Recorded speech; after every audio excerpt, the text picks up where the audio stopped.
AP ప్రభుత్వం మరొక కీలక నిర్ణయం తీసుకుంది. అంటే సొంత ఊర్లోనే వర్క్ స్పేస్ సెంటర్లు తీసుకొస్తామని చెప్పేసి అప్పట్లో మాట ఇచ్చారు.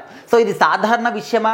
ఎన్నో వందల కోట్లు వెచ్చించి ఇది జరిపించాల్సిన విషయం అని చెప్పేసి చాలా మంది కూడా అనుకున్నారు. సో వీళ్ళు ఏదో ఎలక్షన్స్ టైంలో చెప్తా ఉంటారు, ఎన్నో మాటలు పలుకుతూ ఉంటారు, ఎన్నో హామీలు ఇస్తూ ఉంటారు. కానీ అధికారంలోకి వచ్చిన తర్వాత నెరవేరుస్తారా? మాట మీద నిలబడతారా?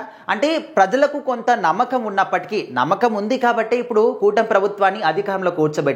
సో ఆ నమ్మకం ఉన్నప్పటికీ కొంతమంది ప్రత్యర్థులు ఎవరైతే ఉంటారో, ప్రతిపక్షంలో ఉన్న వాళ్ళు ఎవరైతే ఉంటారో వాళ్ళు చెయ్యలేరు అని చెప్పేసి వాళ్ళే ప్రజల్లో ఒక నెగిటివిటీని తీసుకురావడానికి ట్రై చేస్తూ ఉంటారు.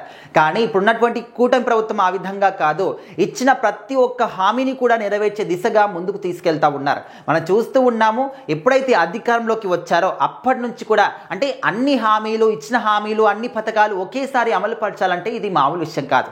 ఓన్లీ ఆంధ్ర రాష్ట్రానికి కాదు, ఏ రాష్ట్రానికి కూడా ఇది సాధ్యపడదు. ఎందుకంటే ఇప్పుడున్నటువంటి ఏ ప్రభుత్వం అయితే ఉంటుందో అది ఏ రాష్ట్రమైనా కావచ్చు, అంతకుముందు ప్రభుత్వం ఏదైతే అప్పులు చేసిందా, లేకపోతే ఏం చేసింది, అకౌంట్స్ ఏంటి, ఆ ఫైనాన్షియల్ స్టేట్మెంట్ ఏంటి, సో అంతా కూడా చూసుకోవాలి. సో ఆ డబ్బులు ఒకవైపు ఒకవేళ అప్పులు ఉంటే ఇక్కడ వాళ్ళకి అప్పులు కట్టాలి, దాంతోపాటు ఎట్ ది సేమ్ టైం ఇక్కడ ఇచ్చినటువంటి హామీలు నెరవేర్చాలి, పథకాలని అమలుపరచాలి, రాష్ట్రం అభివృద్ధి తీసుకెళ్ళాలి. సో ఈ విధంగా రకరకాల టాస్కులు వాళ్ళకు ఉంటాయి. సో అలాంటి సమయంలో ఏపీ ప్రభుత్వంలో కూటమి ప్రభుత్వం మాత్రం ఏ మాత్రం కూడా నిరాశపడకుండా, ఏ మాత్రం కూడా వెనకడుగు వేయకుండా కేంద్రంతో కూడా మంచి ఒక రిలేషన్షిప్ని మెయింటైన్ చేస్తూ ప్రధాని మోదీ గారితో కూడా మాట్లాడి ఒకవేళ అవసరమైతే ఇంకా ఎక్స్ట్రా నిధులు కూడా తీసుకొచ్చి బతిమలాడి బామాలి ఇక్కడ రాష్ట్రానికి పెడతా ఉన్నారు.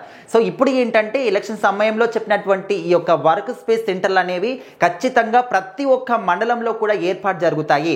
దాదాపుగా 1000 గజాల ప్లేస్లో ఈ బిల్డింగ్స్ అయితే ఉంటాయి. అండ్ సుమారు ఒక 610 మందికి పైగా వర్క్ చేసిన విధంగా ఉంటాయి. ప్రతి ఒక్క క్యాబిన్స్ అంటే మనకు తెలుసు ఐటీ కంపెనీస్లో ఏ విధంగా వాళ్ళకు క్యాబిన్స్ ఉంటాయి, సపరేట్ సెక్షన్స్ ఉంటాయి. ఈ యొక్క సెక్షన్ దీనికి, ఈ యొక్క సెక్షన్ దీనికి అని చెప్పి సేమ్ అదే విధంగా ఎవరికి ఎలాంటి ప్రాబ్లమ్స్ రాకుండా ఈ యొక్క స్పేస్ సెంటర్లు, వర్క్ సెంటర్లు అనేవి ఉంటాయి అని చెప్పేసి అయితే ఆల్రెడీ ఇప్పుడు మంత్రివర్గం అంతా కూడా కూర్చొని మాట్లాడి దీనికి ఆమోదం తెలిపారు. కేంద్రం నుంచి కూడా మంచి ఆమోదం అయితే వచ్చింది. సో తొందరలోనే దీనికి సంబంధించినటువంటి కంప్లీట్ డీటెయిల్స్ కూడా ఇస్తాము అని చెప్పేసి కూడా చెప్తున్నారు. అండ్ ప్రతి ఒక్క మండలంలో మనకు తెలుసు ఐటీ కంపెనీస్లో ఉన్న వాళ్ళు చాలా మంది ఎన్నో రకాలుగా ఇబ్బందులు ఎదుర్కొంటూ ఉంటారు.